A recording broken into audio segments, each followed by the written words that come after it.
네, 지금부터는 이제 시스템 요구사항을 확인하는 체크리스트에 대해서 설명을 하려고 하는데요. 사실 뭐 그냥 체크리스트라기보다는 이런 출력, 입력, 그다음에 처리, 그다음에 성능, 제어 이런 5가지 그 요구사항들에 대해서 어떤 사례들을 가지고 이제 이렇게 요구들이 나오는지 이런 사례를 중심으로 한번 살펴보려고 하는 겁니다.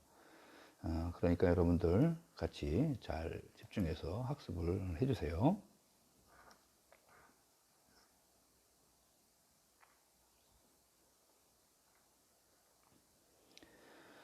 먼저 이제 입력 같은 경우에는 이제 생산 직원 같은 경우에 생산 직원의 인건비를 기록을 하고 그다음에 생산 효율성을 계산하는 이런 데이터 수집 터미널이 있어요. 거기에 이제 아이디 카드를 통해서 이 생산 직원에 대한 내용을 입력을 해야 되는 거죠.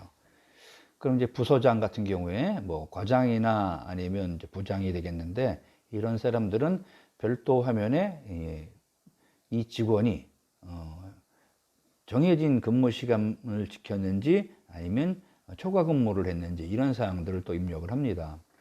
학생 성적 같은 경우에는 이제 강사가 준비한 단말기를 통해서 스캔이 가능한 그런 양식을 마련하고 그 기계로 그 양식을 스캐닝하면서 자동으로 입력하는 이런 경우가 있습니다.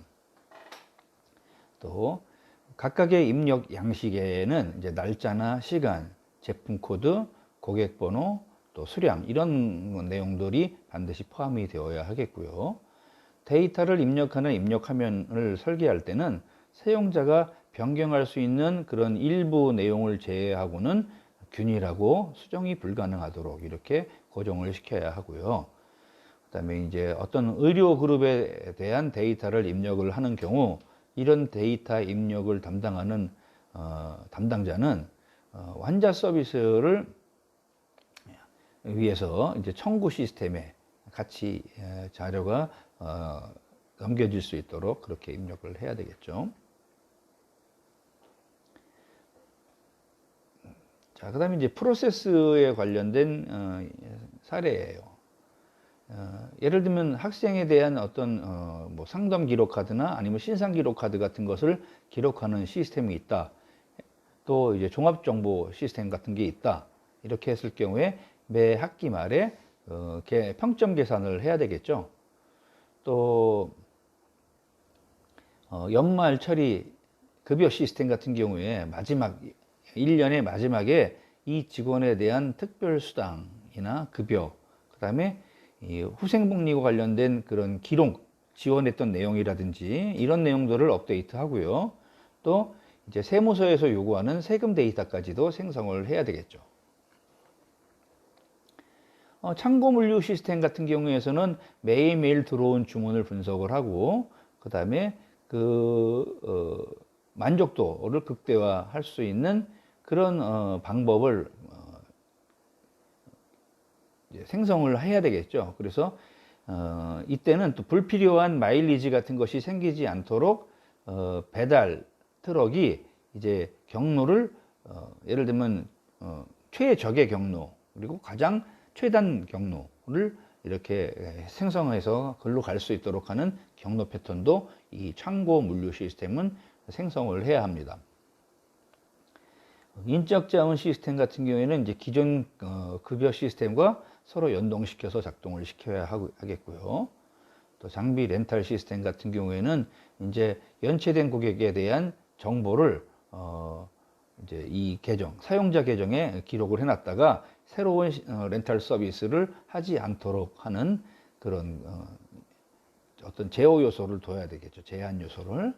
그리고 이제 예를 들면 이제 처방 시스템을 한다면 이거는 이제 보험금 청구하는 양식과 같이 생성돼서 화면에 같이 자료가 발생될 수 있도록 이렇게 처리를 하는 거죠.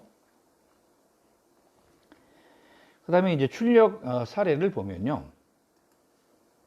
우리가 이제 보통 만드는 웹사이트 같은 경우에는 이제 온라인 상에서 정보를 서비스를 하다 보니까 좋은 정보가 있거나 아니면 어떤 이벤트가 걸리거나 하면 이 온라인에서 수용할 수 없는 그 볼륨을 넘어서는 그런 접속이 일어날 수도 있죠. 그래서 이 온라인 볼륨 통계를 4시간마다 그리고 성수기에는 매시간 단위로 보고를 하도록 이렇게 구성하는 것이 이제 적절하다는 얘기입니다. 재고 시스템 같은 경우에도 이제 부품 번호별로 이렇게 이제 부품들을 분류를 하잖아요. 그죠? 그리고 그 부품에 대한 설명, 보유 수량 몇 개나 갖고 있고 재고가 얼마나 있고 이제 재고량이죠. 그다음에 할당량, 그다음에 가용 수량, 단가 이런 것들을 일일 보고서로 작성을 해두고 그다음에 이제 필요로 하면 항상 그것을 출력을 해서 확인할 수 있도록 해줘야 한다는 겁니다.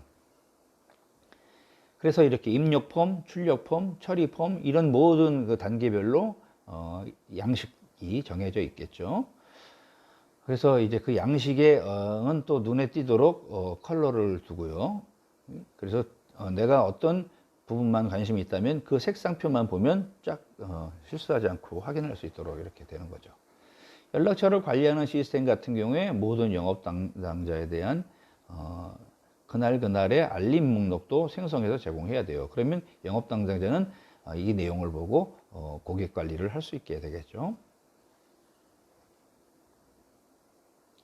자, 그 다음에 이제 마지막으로 퍼포먼스와 관련된 마지막이 아니네요. 이제 뒤에 제어와 관련된 내용도 있으니까 퍼포먼스와 관련된 체크리스트로는 예를 들면 우리가 이제 어떤 시스템이든 25명 정도의 온라인 사용자는 항상 동시에 어떤 서비스를 지원할 수 있도록 그렇게 구축을 해야 됩니다.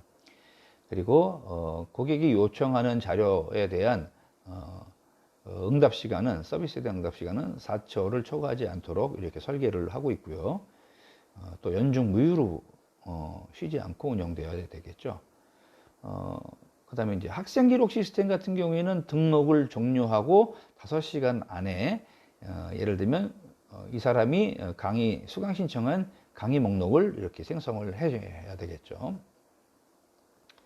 온라인 재고 관리 시스템 같은 경우에 재고가 적은 물품이 있다 하면 즉 정해진 수량 기준값을 정해놓고 그 이하로 떨어졌을 때는 이제 적정한 재고를 유지할 수 있도록 외부로부터 물품을 들여올 수 있도록 이렇게 하는 거죠. 그래서 그것을 그런 업무를 담당하는 담당자에게 알림 정보를 주는 거예요. 그래서 1시간 이내에 그런 내용들이 신고되도록 이렇게 구성을 해야 한다는 얘기입니다. 여기 있는 것들은 일종의 사례이기 때문에요. 반드시 이렇게 해야 한다는 건 아닙니다. 근데 대부분 이런 정도는 충족시키는 게 좋겠죠. 자, 그 다음에 이제 제어와 관련된 사례를 보면요.